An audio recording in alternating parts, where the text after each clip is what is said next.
Essa é a nossa primeira videoaula, onde iremos conhecer o saxofone. Iremos conhecer a família do sax, quais tipos de saxofones existem. Iremos também falar sobre a afinação do sax, como se faz a montagem do sax e conhecer as suas partes. E também iremos aprender a forma de segurar o instrumento da forma correta e a posição dos dedos nas chaves para tocarmos as notas. E por fim falaremos da emissão de som e da embocadura, ou seja, como devemos produzir o som de forma correta e qual seria a embocadura correta para tocarmos o saxofone. Talvez você já conheça algum dos instrumentos que estão nessa imagem. O sax é um instrumento muito popular e faz parte da música popular brasileira, estando presente em gêneros musicais como no sertanejo, no gênero pop e também no MPB. Mas enfim, vamos tratar de conhecer os tipos de saxofones existentes atualmente e mais utilizados nos grupos musicais. Na primeira imagem, temos um sax sopranino, é o membro mais agudo da família dos saxofones e a afinação dele é em mi bemol. Esse instrumento nós não temos na nossa banda e não o utilizamos. A próxima figura é do sax soprano reto, ele é o instrumento responsável pela voz aguda nas orquestras. Sua afinação geralmente é em si bemol. Na nossa banda nós temos um sax soprano e nós o utilizamos. Aqui temos uma outra modalidade de sax soprano, um outro tipo, é o sax soprano curvo, justamente porque ele tem uma curva aqui no seu corpo. No sax soprano reto, ele é inteiramente reto. É a versão curvada do soprano. Muitos o chamam erroneamente de sopranino. Esse instrumento ele é afinado em si bemol e nós não temos um sax soprano curvo na banda. Nós temos apenas o sax soprano reto. A próxima imagem é do sax alto. É o mais tradicional e popular dos saxofones e possui uma grande versatilidade na aplicação dos sons. A afinação desse instrumento é em mi bemol e nós temos o saxofone alto aqui na nossa banda. A próxima imagem é do saxofone tenor. É o segundo saxofone mais popular devido à sua extensão e sonoridade. A afinação do sax tenor é em si bemol. Esse instrumento ele pertence para a família dos instrumentos que têm um som grave. Geralmente ele faz linhas harmônicas nas peças musicais, podendo ser aplicado também em certos solos e linhas melódicas. A próxima figura é do saxofone barítono. É o membro mais grave do quarteto clássico. O que seria o quarteto clássico? Seria constituído por sopranino, sax alto, tenor e pelo barítono. A afinação desse instrumento é em mi bemol e nós não temos o sax barítono na nossa banda. A próxima figura é do sax baixo. Ele é muito utilizado em bandas sinfônicas e em grandes conjuntos de saxofones. A afinação do sax baixo é em si bemol. A última figura é do saxofone contrabaixo. É o segundo membro mais grave da família original do saxofone e ele é muito raro de se achar. Os grupos musicais, as bandas pelo Brasil, não utilizam desse instrumento, é muito difícil encontrá-lo em alguma corporação musical. E a afinação desse instrumento é em mi bemol. Agora que já conhecemos a família do saxofone e os tipos de saxofones que existem e que são utilizados na atualidade, devemos conhecer as partes desse instrumento. Eu não irei falar de todas as partes, mas apenas das partes principais. Vamos começar pela parte de cima do instrumento. Aqui temos essa peça na cor preta. O nome dessa peça é boquilha e ela é responsável pela produção ou emissão de som no instrumento. Sem essa peça não conseguimos emitir nenhum som. Junto a essa peça temos outra que tem o nome de braçadeira. É essa peça na cor dourada. É uma peça de metal que serve para apertar a palheta contra a boquilha. Aqui não está visível, mas atrás da boquilha temos a palheta. O conjunto dessas três peças é responsável pela produção de som no instrumento. Sem qualquer uma dessas peças não conseguimos emitir som no saxofone. A outra peça é essa que tem o formato de uma curva.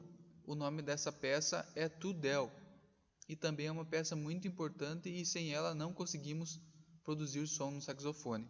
A outra parte do saxofone é o seu corpo, que é o restante do instrumento. Uma curiosidade que preciso compartilhar com vocês é que podemos sim produzir som apenas com a boquilha e com o tudel, porém não será um som definido no sistema notacional, no sistema das notas do saxofone. A última parte do saxofone seria a sua campana, que é essa abertura por onde sai o maior volume de som no instrumento. Acabamos de conhecer as partes do saxofone, mas afinal, como fazemos para montar esse instrumento? Irei apresentar um vídeo que mostra justamente isso, a montagem do saxofone. Você vai pegar a boquilha, a abraçadeira e na sequência a palheta. Existem professores e outros músicos que montam ao contrário, colocam a palheta primeiro, posicionam e depois vem com a abraçadeira. Eu acho isso um pouco arriscado, porque um pouquinho de distração que tiver, você pode quebrar a sua palheta com a abraçadeira. Eu prefiro não arriscar, então eu coloco a abraçadeira primeiro e depois venho com a palheta. Você acerta a palheta na mesma linha da ponta da boquilha. Uma vez que ajustou, aperta o parafuso. Não precisa estrangular a palheta, tá? É bem de leve, é o suficiente só para ela não ficar solta. Uma vez montada a boquilha, pronta para tocar, você vai montar a boquilha no tudel. A posição da boquilha no tudel é que vai definir a afinação, mas esse é um segundo passo, não precisa se preocupar agora. O importante é que você coloque o suficiente para ela não ficar solta. E aí sim você vai pegar um instrumento, propriamente dito, né, o corpo do saxofone, e vai montar esse tudel que já está montado, já está pronto, montar no corpo. Montou, aperta o botão para travar, a chave para travar, pronto, o saxofone já está pronto para ser tocado.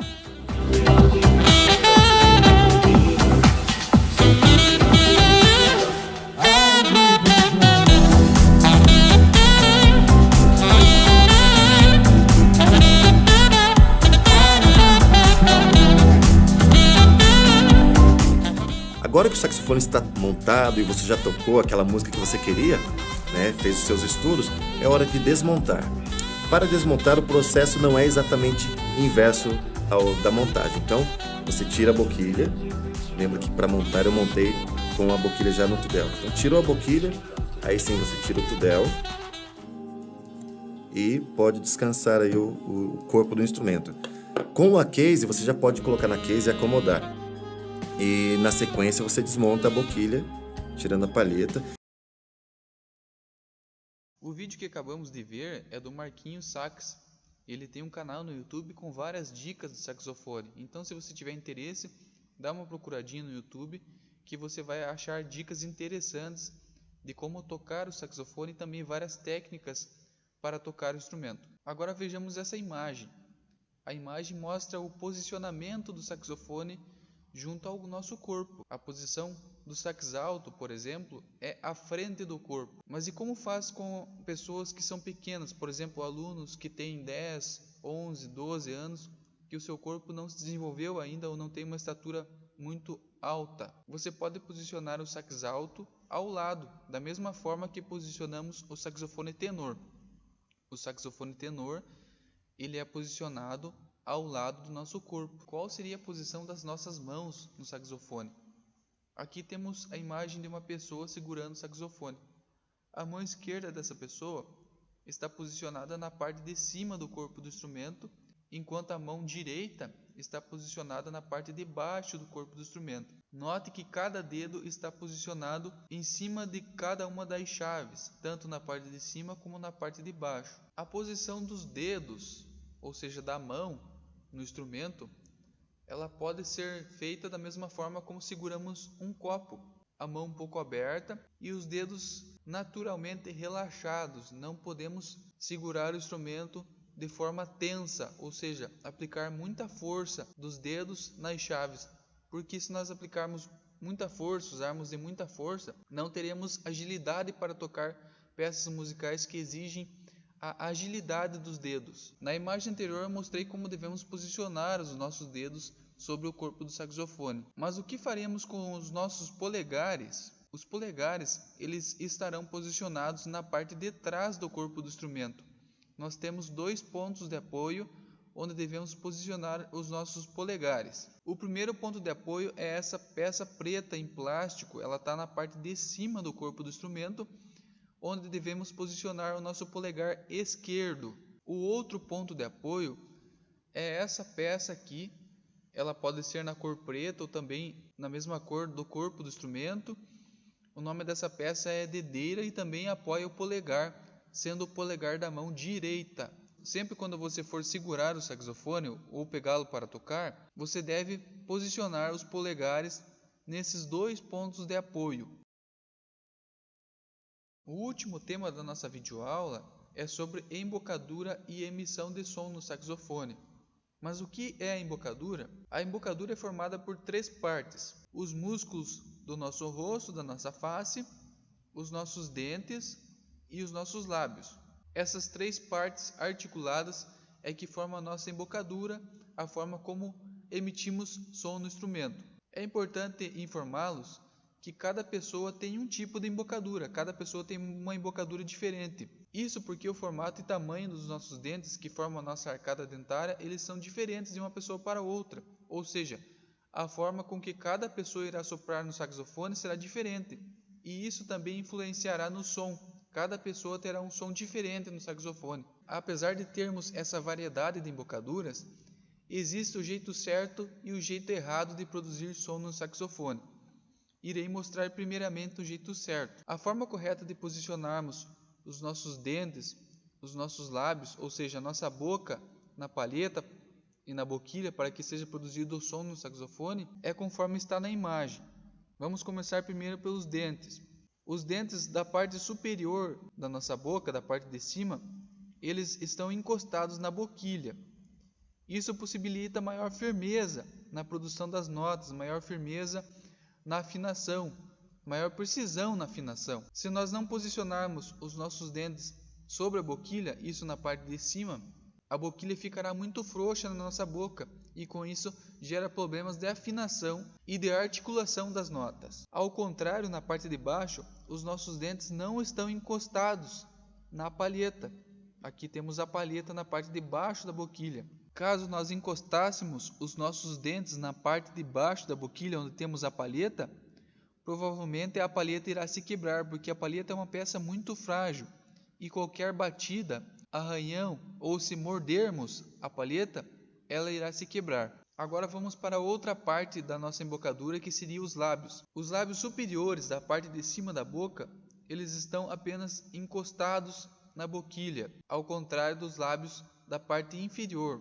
Eles, além de estarem encostados na palheta, que é a parte de baixo, eles estão ligeiramente dobrados sobre os nossos dentes, isso na parte de baixo da boca, conforme mostra a imagem, para impedir que os nossos dentes entrem em contato com a palheta e a quebre. Outra informação importante é que não devemos aplicar muita força nessa parte de baixo da nossa boca, porque se aplicarmos muita força, a palheta irá se fechar contra a boquilha, impedindo a passagem de ar, e o ar é o combustível do nosso som. Se não há passagem de ar entre a palheta e a boquilha, não há vibração e não há produção de som no saxofone. Na imagem anterior nós vimos o jeito certo de posicionarmos a boca na boquilha para tocarmos o saxofone. Agora veremos o jeito errado, qual seria a forma errada de tocarmos. A embocadura errada seria a embocadura tensa, onde aplicamos força na parte do maxilar, que seria essa região do nosso queixo, aqui onde temos músculos. Fazemos muita força contra a palheta e com isso fecha a passagem de ar e não conseguimos emitir nenhum som no saxofone. Além disso, aplicando força contra a palheta, estaremos prejudicando a afinação das nossas notas. A palheta ela é flexível, ou seja, ela pode trabalhar para cima ou para baixo, ela vai oscilando conforme a força que você aplica sobre ela. Se nós deixarmos a parte de baixo do nosso queixo, a parte do nosso maxilar muito frouxa, a afinação irá cair. Ou se nós apertarmos muito a palheta, fazendo força, a afinação irá subir e não teremos uma afinação precisa. O certo seria manter o equilíbrio, não aplicar muita força e não deixar muito frouxo. A nossa videoaula de hoje chegou ao fim. Grave esta lição e envie pelo WhatsApp. Caso tenha dúvidas, entre em contato comigo. Até a próxima e bons estudos!